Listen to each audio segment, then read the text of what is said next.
Well, I think you are definitely going to hear him talk about coronavirus and the progress he's made on the issue of coronavirus. Look, the Centers for Disease Control and Prevention here in the United States yesterday said that Americans now can be outside if they are fully vaccinated without masks, as long as they're not in a crowded area. That's seen as a very big improvement from what we were facing before, and that's thanks in part to the vaccination program. So you are definitely going to see Joe Biden highlight that.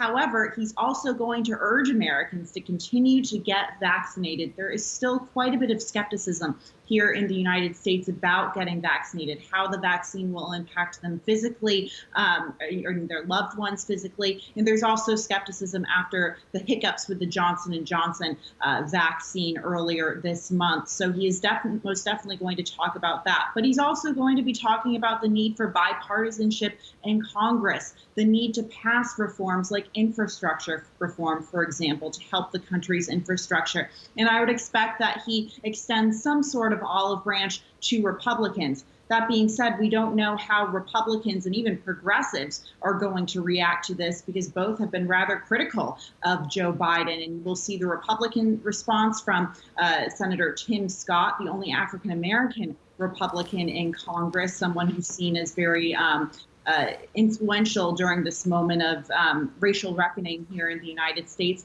And also Jamal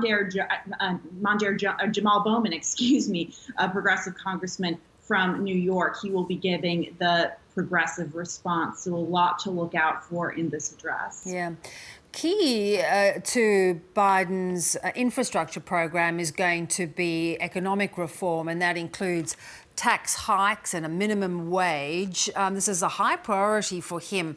Is that likely to resonate with the Republicans, and will he get support for those kinds of reforms?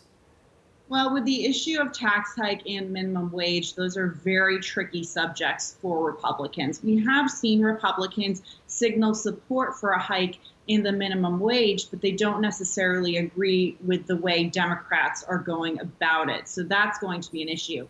With the issue of tax hikes, especially on the wealthiest of Americans, this is something Republicans have also pushed back on. So, Biden is walking a very fine line in this address, trying to appeal to those moderate Democrats, progressive Democrats, and also Republicans. It's a lot of people to try to please in this address. So we don't really know necessarily how he's going to approach this issue of economics, considering it's such a hot topic here as we get out of this economic coronavirus downturn in the U.S. It was surprising to see, I think I saw a new CNN poll come out saying that his approval rating is around the 53% mark. Now, that's the second lowest only to Donald Trump, who was at 44% at this point. Given that he has seemingly arrested this pandemic for the American people, does it just show you how divided America remains? I think that's exactly it. America is certainly divided, and even among more moderate or independent voters, or even some voters that say they are undecided when it comes to their opinions, they typically tend to lean one way or the other, whether that's to the Democratic side or the Republican side. And I think you are very much seeing that in these polls. Look, I think the media culture here in the United States definitely plays into that, with a lot of right-leaning and left-leaning media.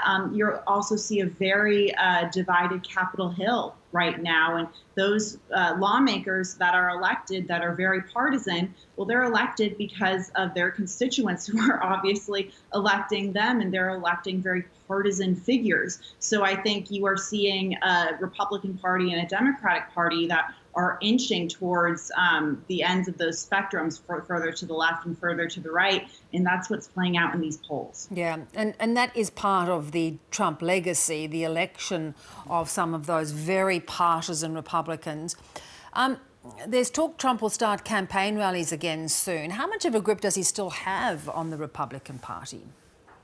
He still has a pretty firm grip on the Republican Party. You can only look to Capitol Hill to see that. You see a number of Republican lawmakers literally flying down to Mar-a-Lago at his resort, or his compound, really, in South Florida to meet with him and to essentially kiss Donald Trump's ring. That shows that he very much has a grip on this party. That being said, there are still Republicans who are more moderate or who are anti-Trump, I should say, and not pro-Trump, namely GOP House Conference Chair Liz Cheney. She's the daughter of former Vice President Dick Cheney. She's very conservative, but she voted to impeach President Trump. So you still have those Republicans who aren't in line with Trump, still raising quite a bit of money and still very popular with their constituents. Very interesting. Julia, lovely to talk to you as always. Thanks so much.